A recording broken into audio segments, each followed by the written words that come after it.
কাল ছিল আইপিএলের উদ্বোধন। তো আমরা কিন্তু বিকেলই বাড়ি থেকে বেরিয়েছিলাম। তার মধ্যে রাস্তায় এত জ্যামের মধ্যে পড়েছিলাম যে আমাদের ইডেনে যেতে একটু লেট হয়ে গিয়েছিল। তো যখন আমরা গিয়ে পৌঁছেছিলাম অলরেডি তখন প্রোগ্রাম শুরু হয়ে গেছে। তো বাইরের থেকেই দেখছিলাম বাজি ফাটানো। তো যাই হোক, সমস্ত নিয়ম মেনে নিয়ে আমরা সবকিছু প্রায় শেষের দিকে। অনেক কিছু আমরা দেখেছি।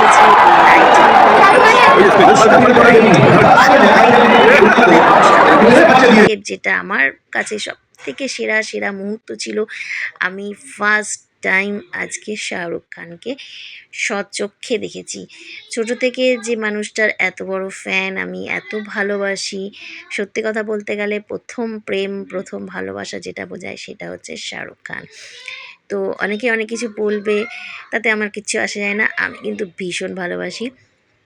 এই নিয়ে কিন্তু আমার কর্তামশাই খুব আমাকে রাগায়। যাই হোক, এখন কিন্তু স্টেজের মধ্যে দেখতে পাচ্ছ শাহরুখ খান আর বিরাট কোহলি।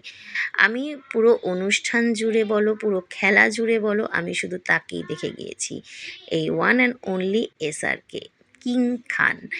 তো যাই হোক, এখানে যা আয়োজন, যা অনুষ্ঠান ছিল অসাধারণ। আকাশে দেখতে পাচ্ছ, এখানে কিন্তু আইপিএলের লোগো। এটা কিন্তু কোনো লাইটিং, নর্মাল লাইটিং নয়, এটা ছিল ড্রোনের সাহায্যে। তো এখানে নানা ধরনের বাজিও ফেটেছে। আমাদের সিটটা ছিল একদম ক্লাব হাউসের নিচে। তো ইজিলি আমরা এখানে অনেককেই দেখতে পাচ্ছিলাম। তো এখন যেহেতু লাইট জ্বলছে আর সবাই মাঠের মধ্যেই রয়েছে, তাই কিন্তু মাঠের মধ্যেই তোমাদের দেখিয়ে দিচ্ছি। তো এখন স্টেজের মধ্যে মানে কিছুক্ষণের মধ্যেই আইপিএলের যে ট্রফি সেটার আনার কথা বলা হয়েছে। তো আমি পুরো মানে ম্যাচ থেকে, মানে ম্যাচের আগের যে মুহূর্তটা ভীষণভাবে এনজয় করেছি।